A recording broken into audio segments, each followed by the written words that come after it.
When Emma discovers her husband Ryan has been siphoning money from their thriving coffee shop to fund an affair with another woman, her world crumbles. Betrayed and blindsided, she sets out to uncover the full extent of his deceit, uncovering secret bank accounts, lavish gifts, and even a condo purchased with her hard-earned money. But Emma isn't about to let Ryan get away with destroying her life. With meticulous planning, she gathers undeniable evidence of his betrayal and launches a fierce battle for justice. Just as she believes she's taken everything back, her business, her money, and her dignity, a shocking twist reveals an even deeper conspiracy involving someone she trusted the most. Fueled by rage and determination, Emma goes head-to-head with not only her unfaithful ex-husband but also the one person she thought was on her side. In this gripping tale of revenge and betrayal, Emma's cunning retaliation leaves everyone stunned, and proves that justice is best served cold. Will Emma finally reclaim her life, or will the layers of deception threaten to undo her once again? It was a rainy Tuesday afternoon when the first red flag appeared, though I didn't realize it at the time. I sat at the small desk in our home office, flipping through the monthly accounts for the coffee shop my husband Ryan and I had spent the last 3 years building. It was our dream, a small but cozy cafe nestled on the corner of Main Street, a place where locals gathered for their morning coffee or a quiet afternoon. I had always handled the bookkeeping. Numbers were my thing, and I loved the sense of control it gave me. Ryan, on the other hand, thrived in the day-to-day operations. He was charming, good with customers, and loved being the face of the business. We made a great team, or at least I thought we did. That's when I noticed it, a $5,000 withdrawal from our business account. I frowned, scrolling through the bank statement on my laptop. It wasn't an automated bill, and it wasn't payroll. My first instinct was that it had to be a mistake. Maybe I'd miscategorized something in QuickBooks or Ryan had forgotten to mention a large purchase. "Hey, Ryan." I called out, my voice echoing down the hallway. He was in the living room, watching a basketball game. "Yeah," he replied, not bothering to look up as I walked in. "Do you know what this $5,000 withdrawal is for?" "It's from last Thursday," I said, holding my laptop in front of me. His head snapped up, and for a split second, I saw something flicker across his face. Guilt? Panic? But then he smiled, shaking his head as if I were being ridiculous. "Oh, that.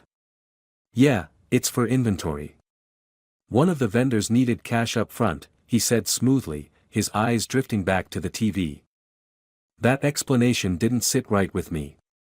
We'd never paid a vendor in cash before. "Which vendor?" I pressed, feeling a knot of unease in my stomach.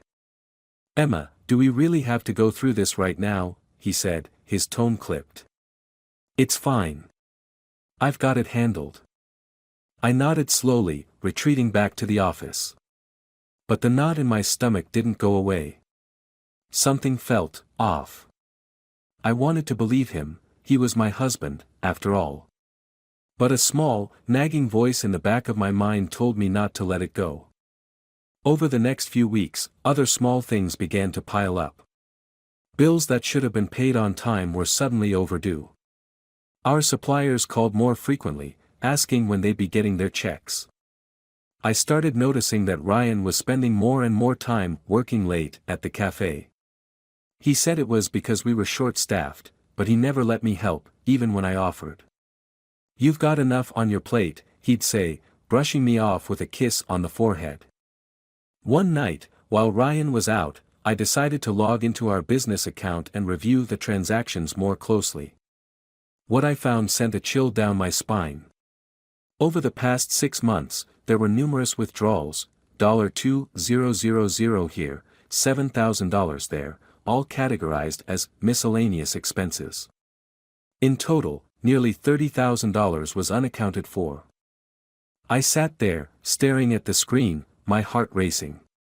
Where was all this money going? I grabbed my phone and called Ryan. "Hey, babe," he answered, his voice casual. I could hear the faint clinking of dishes and chatter in the background. "What's up?" Ryan, we need to talk about the business account, I said, trying to keep my voice steady. There was a pause. What about it? There's $30,000 missing, I said bluntly. And I don't know where it's going. His response was immediate and defensive. Emma, I already told you, there've been some unexpected expenses. I'm handling it. You need to stop micromanaging me. Micromanaging? Ryan, this is our livelihood. I said, my voice rising. I just want to know what's going on. I said I'm handling it, he snapped. God, Emma, why can't you just trust me? And with that, he hung up. I stared at my phone, my hands shaking. Trust. That word cut deep. I wanted to trust him. I'd built my life around this man, trusted him with my dreams, my heart, my future. But now, doubt crept in like a shadow, darkening everything. The next morning, I decided to confront him face to face. When he came home, I was waiting in the kitchen, the bank statement spread out on the counter. Ryan, we need to talk, I said firmly as he walked in. He sighed, running a hand through his hair. Emma, I've had a long day. Can we do this later? No, we're doing this now, I said, my voice trembling. I've gone through everything, Ryan. This isn't just a few unexpected expenses. There's a pattern. Money is disappearing, and I don't know where it's going. His jaw tightened, and for a moment, I thought he might come clean. But instead, he exploded. You know what? I'm sick of this, he shouted. I work my ass off for this business, and all you do is question me. Maybe if you spent less time obsessing over numbers and more time helping out at the shop, you'd actually know what's going on. Tears welled up in my eyes, but I refused to back down. Don't turn this around on me, Ryan. I'm not the one who's been lying. Lying? He scoffed, grabbing his jacket. You're unbelievable. And just like that, he walked out the door, slamming it behind him. I stood there, shaking with anger and hurt. This wasn't the man I married. The Ryan I knew was kind, patient, and honest. Who was this stranger accusing me of being paranoid? That night, I made a decision. If Ryan wouldn't give me answers, I'd find them myself. The next day, while he was at the cafe, I began combing through everything, our joint bank accounts, credit card statements, business records. I even hacked into his email. It felt wrong, invasive, but I didn't care. I needed to know the truth. And then I found it. An email thread between Ryan and someone named Jessica. My heart stopped as I read the messages. They weren't just business related, they were intimate. Flirty. Romantic. He called her babe and talked about plans for a weekend getaway. But that wasn't the worst part. Attached to one of the emails was a receipt for a down payment on a condo. A condo I knew nothing about. My hands shook as I printed the emails and added them to the growing pile of evidence on my desk. Ryan wasn't just lying to me, he was living a double life. Stealing from our business, from me, to fund a relationship with another woman. The betrayal hit me like a freight train. I sat there in the dark, tears streaming down my face, feeling like my entire world had collapsed. But as the hours passed, the sadness turned into something else. Something sharper. Hotter. Rage.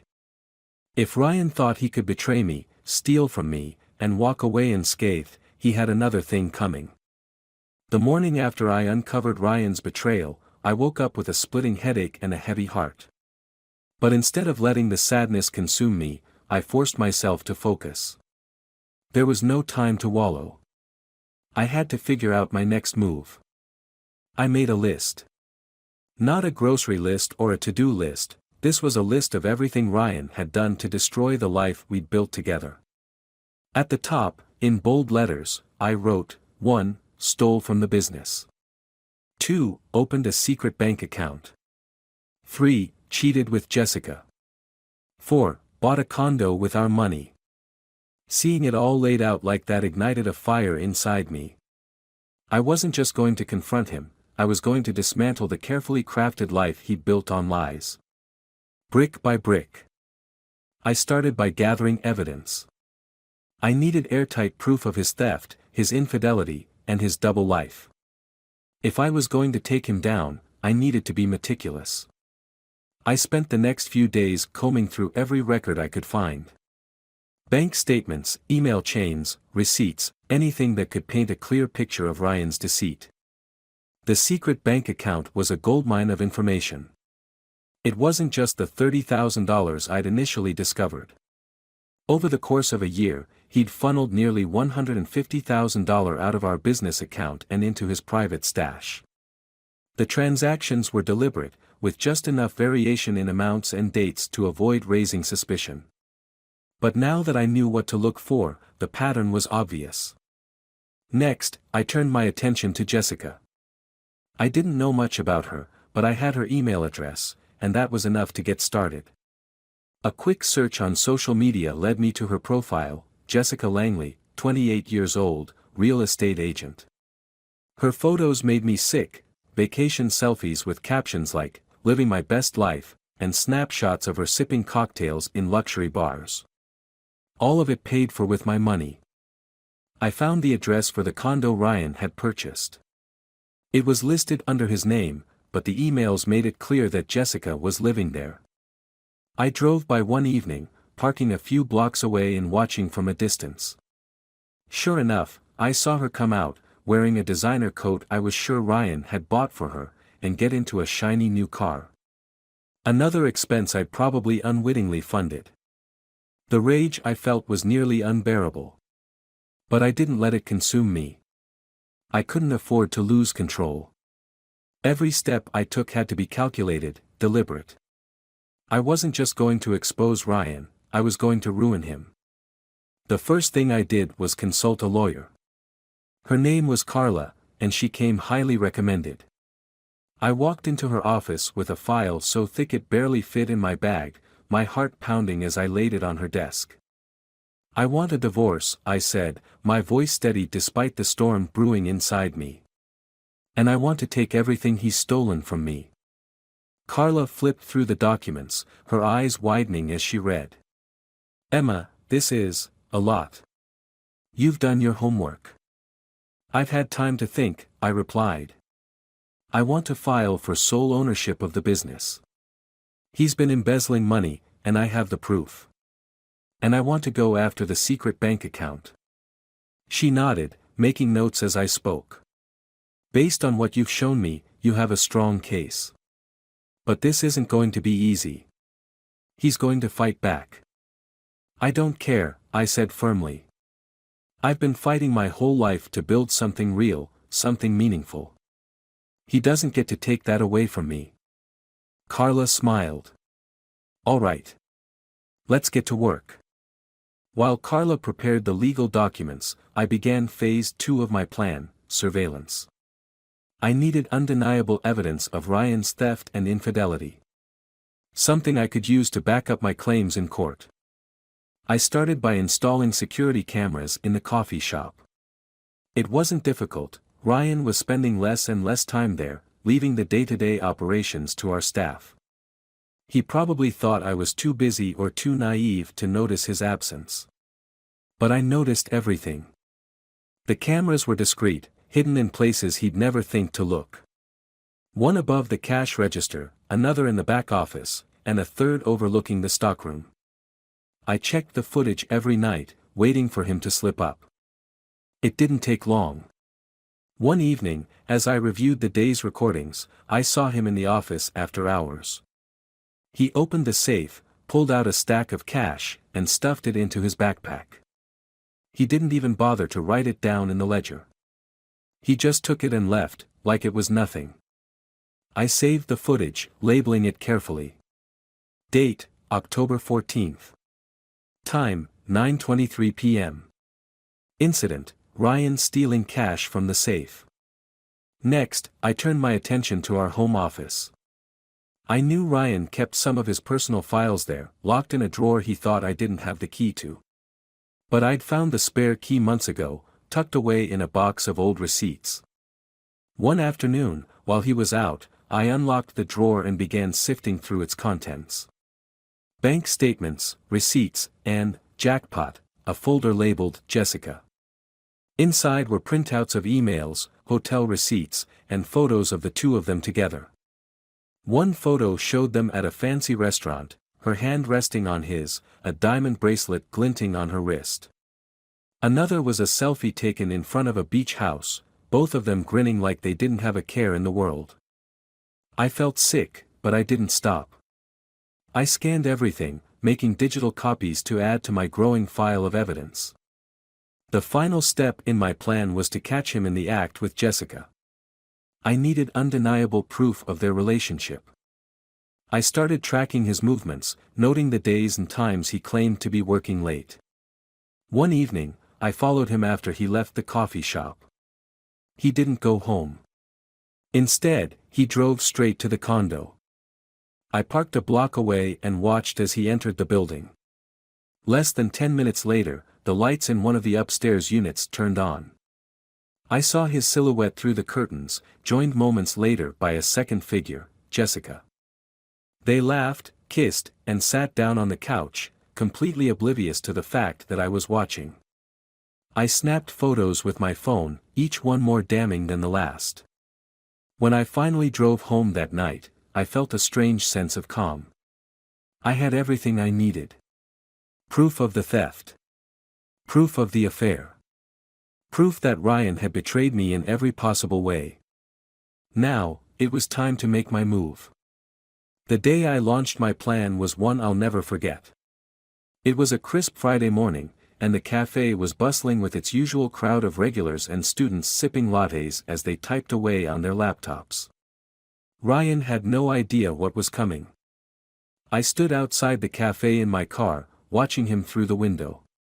He looked so at ease, chatting with customers, his charming smile plastered across his face. The same smile he'd used to win me over all those years ago. But now, I knew better. That smile was a mask, a weapon he used to hide the ugly truth of who he really was. I took a deep breath, clutching the file of evidence on the seat beside me. It was time to put my plan into action.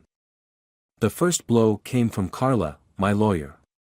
By midday, Ryan had been served with divorce papers. I'd filed for adultery and embezzlement, attaching the extensive evidence I'd gathered over the past month. But that wasn't all. Along with the divorce papers, he received a motion for sole ownership of the coffee shop and a court order freezing the secret bank account he thought was his personal piggy bank. I could only imagine the look on his face when he opened the envelope. I didn't have to wait long to find out.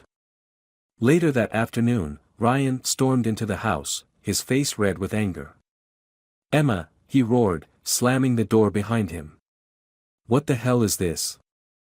I stood in the living room, calm and collected, the complete opposite of the man who was now pacing back and forth like a caged animal. "It's exactly what it looks like," I said evenly. "I'm filing for divorce. And I'm taking back what's mine." He threw the papers onto the coffee table. "You're out of your mind. You can't do this." "Oh, I can," I replied, my voice like ice. "And I already have. That bank account you've been funneling money into? It's frozen. The business you've been stealing from? It's mine now. I've got the proof, Ryan. The emails, the bank statements, the security footage. Everything." His face twisted with fury. "You've been spying on me. You gave me no choice," I said. "You lied to me. You stole from me. You cheated on me. What did you think was going to happen, Ryan? That I'd just roll over and let you ruin my life?" "I didn't ruin anything," he shouted. "You don't understand. Don't you dare try to justify this," I snapped, my voice rising for the first time. "You betrayed me. You betrayed us. And now you're going to pay for it." He stared at me, his chest heaving, his fists clenched at his sides. But he didn't deny it. He couldn't. The evidence was overwhelming, and he knew it. Finally, he shook his head, muttering under his breath, "You're going to regret this." "No, Ryan," I said, staring him down. "The only one who's going to regret anything is you." He stormed out of the house, slamming the door so hard the walls shook. But I didn't flinch. For the first time in months, I felt like I had control again. The next part of my plan involved the coffee shop. Since Ryan was legally barred from making any decisions or accessing the accounts, I stepped in to oversee operations. I called a meeting with the staff, explaining the situation as delicately as I could. "I know this is sudden," I said, addressing the small group of baristas and managers who have become like family over the years. "But Ryan is no longer involved in the business. I'll be taking over full-time for the foreseeable future." Most of them nodded, though I could see the shock and confusion in their faces. Ryan had always been the one they turned to for guidance. But now, it was up to me to lead. To my surprise, several of them came forward after the meeting, sharing stories about Ryan's erratic behavior over the past few months.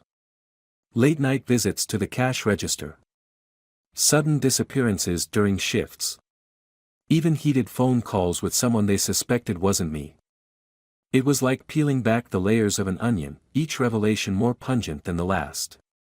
But instead of despair, I felt a strange sense of validation. I wasn't crazy. I wasn't imagining things. Ryan had been playing me, and everyone else, for a fool. While I focused on stabilizing the business, Carla worked tirelessly to push the divorce proceedings forward. Ryan's lawyer, of course, tried to fight back, but the evidence was stacked too high against him. The embezzlement alone was enough to sway the judge in my favor, but the affair was the nail in the coffin. During one particularly heated court hearing, Ryan's lawyer tried to paint me as a controlling wife who'd driven him to desperation. "Your Honor," the lawyer said, "Mr. Caldwell was under immense pressure to keep the business afloat. The funds in question were used to cover operating expenses, nothing more." I sat there, seething, but Carla was quick to respond. "Operating expenses," she said, holding up one of the printed emails between Ryan and Jessica. "This is a receipt for a diamond bracelet purchased at a high-end jewelry store. Is Mr. Caldwell suggesting that this was necessary for running a coffee shop?" The judge raised an eyebrow, clearly unimpressed. "Mr. Caldwell, do you have an explanation for this?" Ryan squirmed in his seat, his usual charm nowhere to be found. "It was a gift," he mumbled. "For your wife?" the judge asked, though we all knew the answer. "No," Ryan admitted, his voice barely audible. That moment was priceless. Watching him squirm, watching the walls close in around him, it was the vindication I'd been waiting for. But the most satisfying part of my revenge wasn't in the courtroom. It was what I did outside of it. Once the divorce was finalized and the business was officially mine, I decided to rebrand. The cafe had been my vision from the start, but Ryan had always insisted on making it his way. Now, it was time to make it truly mine. I hired a local artist to redesign the logo, updated the menu, and introduced a new loyalty program for our regulars. I even held a grand reopening event, inviting everyone in the community to celebrate the cafe's fresh start. The turnout was incredible. Customers poured in, congratulating me and expressing their support. It felt like a weight had been lifted off my shoulders, like I could finally breathe again. As for Ryan, he wasn't welcome at the cafe anymore. Word of his affair and embezzlement had spread through the town like wildfire, and his reputation was in shambles. Jessica, as it turned out, wasn't interested in sticking around once the money dried up. She dumped him shortly after the court froze his assets, leaving him with nothing but his pride, and even that was in short supply. One evening, a few weeks after the reopening, I sat in the cafe after hours, sipping a cup of tea as I watched the streetlights flicker outside. For the first time in months, I felt peace. Ryan had taken so much from me, but I'd taken it all back, and then some. I'd rebuilt my life from the ashes of his betrayal, stronger and more determined than ever. And as I sat there, surrounded by the warm hum of the cafe I'd fought so hard to save, I knew one thing for certain: I didn't just survive his betrayal, I thrived in spite of it. A few months had passed since the grand reopening of the cafe. Life was finally settling into a new rhythm. The business was thriving, my divorce was finalized, and Ryan was nothing but a distant memory. I should have felt at peace, victorious even. And I did, for the most part. But something still nagged at me, a feeling I couldn't quite shake. It started with an anonymous email. I was sitting in my office, reviewing some new vendor contracts, when the notification popped up on my laptop. The subject line read, "You deserve to know the truth." My stomach tightened as I clicked on it. The email was short, just a single sentence. "Ryan isn't the only one who's been lying to you." Attached to the email were several files. At first, I hesitated. It could have been spam or a virus. But curiosity got the better of me. I opened the attachments, and what I found made my blood run cold. The files were financial records, bank statements, transaction histories, even screenshots of text messages. But they weren't from Ryan. They were from someone else. Someone I trusted even more than him. They were from Carla, my lawyer. I spent the next hour going through the documents, piecing together what had been happening behind my back. The evidence was clear: Carla had been siphoning money from my divorce settlement. She'd inflated her legal fees, made unauthorized transfers, and even funneled a portion of Ryan's frozen assets into her own accounts. The text messages were the final nail in the coffin. They were between Carla and Ryan.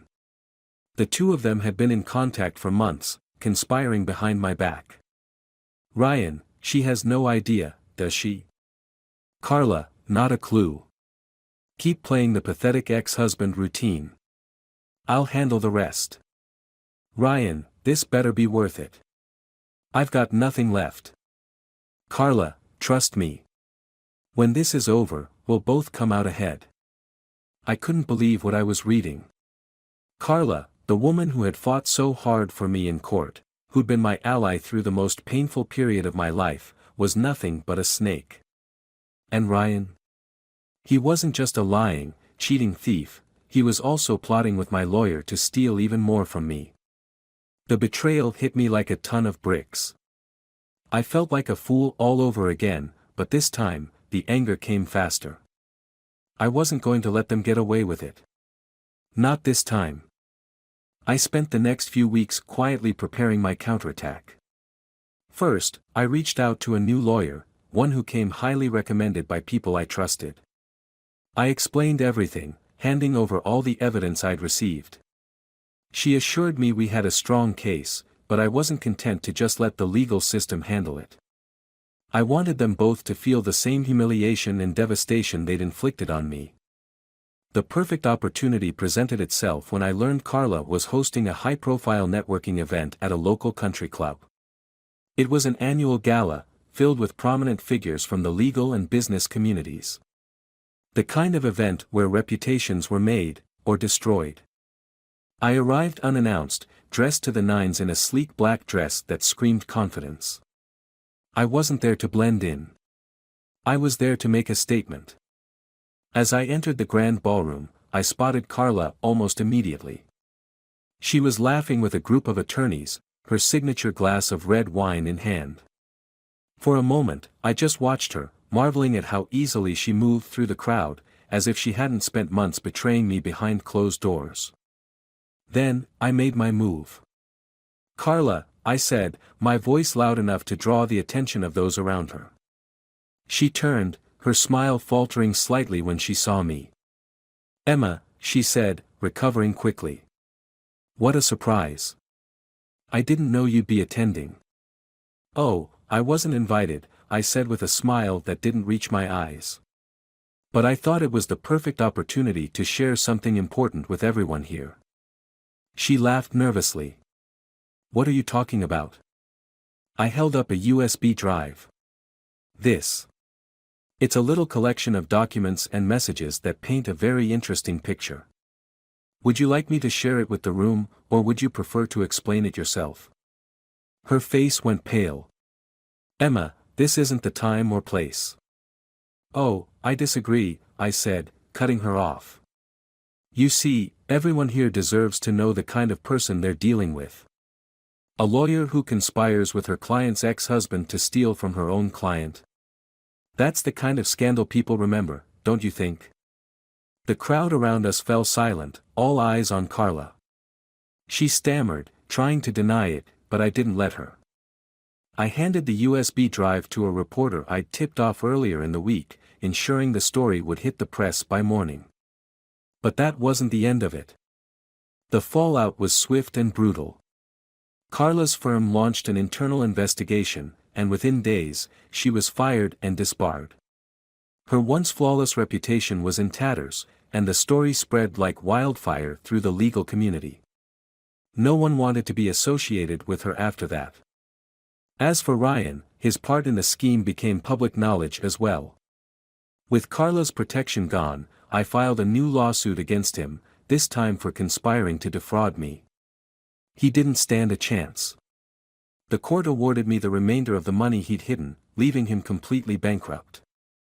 One evening, a few weeks later, I was closing up the cafe when the door chimed. I looked up, and there he was, Ryan, standing in the doorway, looking like a shadow of the man I once knew. What do you want? I asked, my voice cold. I wanted to apologize, he said, his shoulders slumped. I lost everything, Emma. The money, Jessica, my reputation. I don't even have a place to stay. I stared at him, my anger bubbling beneath the surface. But instead of exploding, I simply smiled. Good, I said. That's exactly what you deserve. I turned off the lights and walked out, leaving him standing alone in the darkness. As I locked the door and stepped into the cool night air, I felt lighter than I had in years. I'd taken down not one, but two people who had tried to destroy me. And while their betrayal had left scars, it had also taught me something valuable. I was stronger than I'd ever realized. Revenge might not erase the pain, but it sure as hell made surviving it a lot sweeter.